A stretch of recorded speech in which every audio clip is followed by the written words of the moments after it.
عمران خان بے گناہ ظلم و ستم سے کیوں اس وقت کیوں عمران خان پر تشدد ہو، کیوں عمران خان کو قید تنہائی میں ڈالا جائے، کیوں اس کی بجلی بند کی جائے، ہر روز کوئی ان کا رہنما آ کر یہ بیان دے دے وہ ڈٹ کر کھڑا ہے وہ برداشت کر لے گا، تو یہ سارے رہنما خود جیلوں میں کیوں نہیں جاتے، وہاں خود کیوں نہیں برداشت کرتے، خود یہ گاڑیوں میں واسکٹ پہن کے سوٹ پہن کے روزانہ کیمرے کے سامنے آ جاتے ہیں؟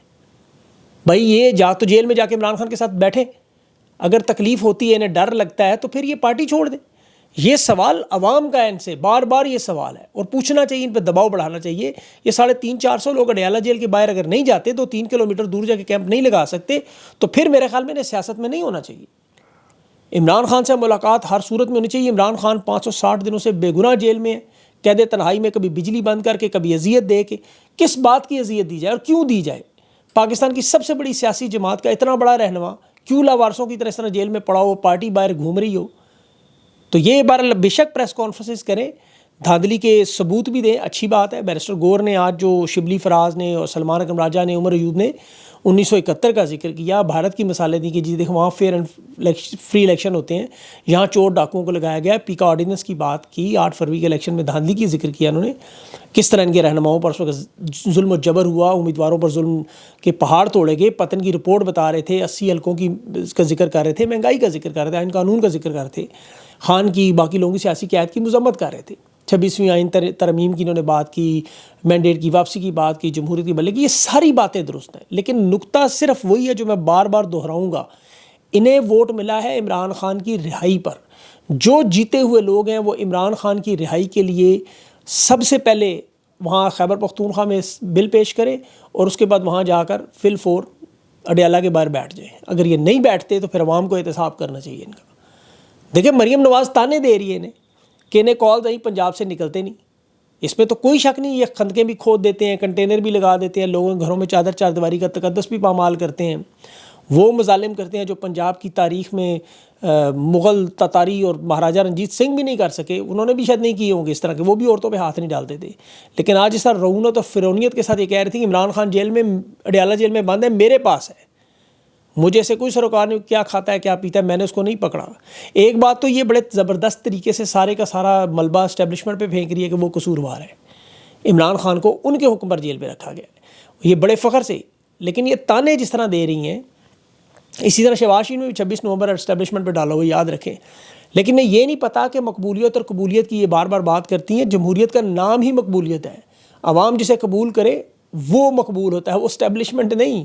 آج وہ کہہ رہی تھی میں خود حیران ہوں کہ لوگ پنجاب میں نوجوان طبقہ مجھے کیسے قبول کر رہا ہے، انہیں خود یقین نہیں ہے، حقیقت میں انہیں جس طرح 8 فروری کے الیکشن کا انہیں آج تک یقین نہیں۔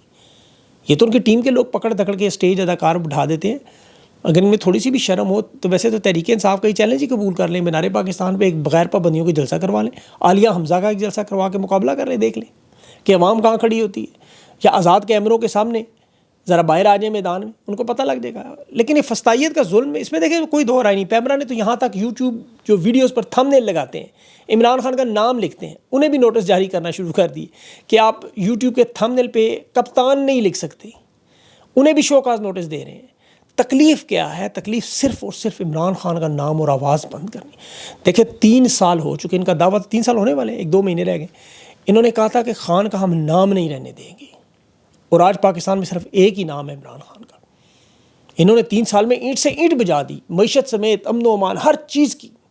عمران خان بار بار جنرل باجوہ کا اس پیغام بھیجتا رہا کہ بڑی مشکل سے معیشت کنٹرول کی ہے، جسے آج وہ نواز شریف کہہ رہا تھا کہ شہباز شریف نے ملک کو ڈیفالٹ سے بچایا۔ پتہ نہیں کس چیز کا یہ گوشت کھاتے ہیں اور کیا نشہ کرتے ہیں کہ جس ملک میں جی ڈی پی 6.2% پہ ہو، لارج سکیل انڈسٹری میں ریکارڈ منافع ہو رہا ہو، 22 ارب ڈالر کے فارن ریزرو پڑے ہوں، جس کی تمام قسطیں وقت پر ادا رہی ہوں، جس میں پیٹرول 145 کا، ڈالر 176 کا، کارخانے بھی چل رہے اور لنگر خانے بھی، اس ملک کو یہ کہہ رہا ہے کہ ڈیفالٹ سے شہباز شریف نے بچایا۔ یہ حقیقی معنوں میں یقین کرے ذہنی صلاحیت کھو بیٹھے۔ میں نے اس دن آپ کو پورا تفصیل سے ان کا دماغ کا پورا معائنہ بتایا ہے۔ یہ زندہ سیاسی لاشیں ہیں اور ان کی کوئی اوقات نہیں۔ یہ جو مسلط کیے گئے لوگ ہیں یہ پاکستان کے لیے اس قدر بدنامی کے باعث ہیں۔ آصف زرداری کا وہ چین کے ادارے کا آپ انٹرویو دیکھیں، آپ توبہ توبہ کریں، شرم آ رہی تھی یقین کریں۔ خاتون پوچھ رہی کیا تھی، وہ جواب کیا دے رہا تھا۔ وہ پوچھ رہی تھی چین پاکستان کے تعلقات کا، یہ نسل کر رہا تھا۔ چین کا کردار پوچھ رہی تھی، تجارتی معاملات، دنیا کے ساتھ گلوبل سوال بڑے بڑے، یہ اسے آریہ ملک میں کیسے آئے، بلاول مطلب کیا، مطلب یقین کریں وہ افسوس ہوتا ہے، دکھ ہوتا ہے۔ اور بلاول اس کا بیٹا کہتا ہے کہ نوجوانوں کو سیاست سے نفرت ہو گئی ہے. ان نوجوانوں کو سیاست سے نفرت نہیں ہوئی, اسٹیبلشمنٹ اور اس کو لانے والوں سے نفرت ہو گئی ہے, کہ جو ایک منظم پروپیگنڈے سے لائے اور اب مایوسی پھیلانا چاہتے ہیں. پاکستان کے لوگ یہ بات یاد رکھیں. دیکھیں یہ ہمیشہ آپ کو پڑھاتے رہے, سکھاتے رہے کہ جی اس ملک میں کچھ نہیں ٹھیک ہو سکتا, اس کا کوئی علاج نہیں ہے. اس پورے نظریے پہ ایک نسل کی پرورش ہوئی ہے. آج بھی اب ملے نون لیگ کے پیپلز پارٹی کسی بندے سے, وہ آپ کو یہی کہے گا او جی اس ملک میں کچھ ٹھیک نہیں ہو سکتا جی, سب ایسے ہی چلے گا جو اسٹیبلشمنٹ کی وہ. یہ تو واحد عمران خان تھا جس نے لوگوں کو سبق دیا کہ آپ نے اپنی آزادی, حقیقی آزادی کے لیے, آئین اور قانون کی بالادستی کے لیے, جو انسان کی حق ہے انسان کا, آپ وہ کریں. خان کو تو اپوزیشن لیڈر بنا رہے تھے, جس طرح بے نظیر پہ مقدمات نواز شریف کرتا تھا, نواز شریف پہ بینظیر کرتی تھی, اگلی باری اس کی, اگلی باری اس کی. یہ تو خان نے پورے سسٹم پہ جھرلا پھیر دیا, خان نے پورے کا پورا نظام بدل دیا. آج نوجوانوں کو مایوسی نہیں ہے انشاءاللہ. ان نوجوانوں کو یہ پتہ ہے, خوف اور ڈر ہے کہ ان کا مستقبل داؤ پہ, وہ اپنے مستقبل کی لڑائی کر رہے ہیں. بلاول کا تو مستقبل سیف ہے کچھ مہینوں کے لیے. خان نے انہیں شعور عطا کیا, انہیں مطالعہ پاکستان سے نکالا, حقیقت دکھائی ہے. اور یہ حقیقت اسٹیبلشمنٹ کو بھی نظر آ رہی کہ 77 سال میں جو بیانیہ وہ بناتے رہے وہ مقبول بیانیہ بنتا رہا. آج بیانیہ صرف اور صرف عمران خان کا ہے, صرف اور صرف عمران خان کا. وہ ایک لفظ کے وہ پتھر پہ لکیر بن جاتا ہے. جو مرضی کر لیں, امن و امان کے حالات دیکھ لیں. آج مولانا فضل الرحمان کی باتیں سنیں اسمبلی میں, وہ کیا کہہ رہا ہے, بلوچستان کے 8 اضلاع ایسے ہیں کہ آج اگر آزادی کا اعلان کرے تو اقوام متحدہ اگلے دن ان کی درخواست منظور کر لے گا, کیونکہ نہ وہاں پولیس ہے, نہ فوج ہے, نہ چوکیاں ہیں. پاکستان کا جھنڈا تک نہیں لگ سکتا, ترانہ نہیں ہو سکتا, کیونکہ وہاں پہ اگر آپ نے سفر بھی کرنا ہے پنجاب کا, تو پولیس والا سوچ بھی نہیں سکتا وہاں جانے کا, سوچ بھی نہیں سکتا کہ میں وہاں جاؤں. فوج بھی سفر کرتی ہے تو پورے پورے قافلے کی صورت میں. خیبر پختونخوا کے علاقوں کا بھی یہی حال ہے. فضل الرحمان صاحب کی آج اسمبلی میں سنیں باتیں, یہ وہ کہہ رہا ہے, میں نہیں کہہ رہا. کہہ رہا ہے کہ اس ملک میں تو کوئی سویلین اتھارٹی رہی نہیں بالکل, ملٹری اسٹیبلشمنٹ بند کمروں میں محلات میں فیصلے کر رہی ہے, اور حکومت صرف انگوٹھا چھاپ دیتی ہے اس کے اوپر. وہ کہہ رہا ہے میری تو خواہش ہے کہ پارلیمنٹ ہمارے والے کریں, خود جائیں بارڈر پہ جائیں, جو ان کا کام ہے. مولانا کی آج ویسے گفتگو بھی میں دیکھ رہا تھا, مزاحمت کا سامنا کرنا پڑا قومی اسمبلی میں. یہ بار بار اس کی آواز کو بند کیا جا رہا تھا, میوٹ کیا جا رہا تھا. مولانا بھی کوئی واضح موقف اپنا ہے نا, کسی طرف کھڑا ہو, کبھی ادھر کبھی ادھر, ان کو سمجھ نہیں آتی آج تک. میری تو زندگی گزر گئی کے بیانات ہی دیکھتے دیکھتے. بہرحال یہ بھی فیصل واڈا ہی ہے. فیصل واڈا بھی بڑے ہفتوں بعد آج منظر عام پر آیا. نعرہ اس نے آتے ساتھ لگایا, آرمی چیف ہمارے رونالڈو ہیں, شکر ہے رونالڈینو نہیں کہہ دیا, ورنہ توہین کا الزام اس پہ لگ جانا تھا. یہ بیان دے رہا تھا کہ آرمی چیف کے ساتھ تحریک انصاف نے بربریت کی. اس الفاظ کو سنے, آرمی چیف کے ساتھ تحریک انصاف نے بربریت کی. اور کہتا ہے کہ اگر آگے آرمی چیف انتقام لینا چاہیں تو 1 کروڑ طریقے ہیں. پتہ نہیں مذاق کر رہا تھا کیا, تحریک انصاف پر تو سوائے ایٹم بم مارنے کے اور کوئی ظلم نہیں رہا.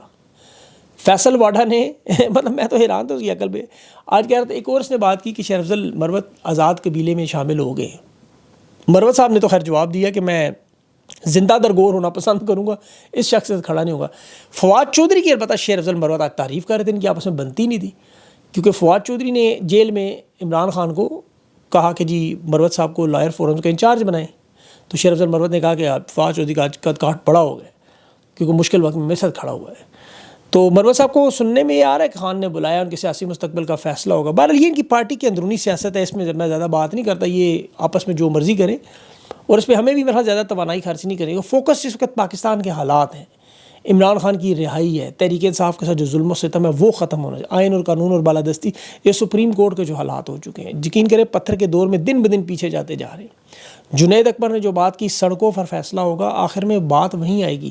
مجھے یہ خطرہ ہے کہ جس انداز میں اسٹیبلشمنٹ اور حکومت جو دبا رہی ہے قوم کو, اور اس نہج پہ لے کے جا رہی ہے کہ جہاں یہ اکثر و بیشتر آپ کو لیبیا اور شام کی باتیں بتاتے ہیں کہ یہ لوگوں کے پاس کوئی آپشن چھوڑنے پر تیار نہیں ہے, کہ جو لوگ اپنا پرامن انداز میں تبدیلی چاہتے ہیں کہ اس لیول پر انہیں لے جایا جائے کہ یہ خدا نخواستہ لیبیا شام بنا کے پھر انہیں کہیں جی بس اب تو ہمارے بس میں نہیں رہا. تو اللہ تعالیٰ انہیں عقل کی ہدایت دے. ابھی تھوڑی دیر بعد میرے ساتھ انٹرویو ہوگا, ہمارے تجزیہ نگار ہیں بڑے اچھے, ان کے ساتھ تفصیل سے انہی تمام پہلوؤں پر بات ہوگی, وہ ضرور آپ چیک کیجیے گا. اپنا خیال رکھیں, مجھے اجازت دیں, اللہ حافظ.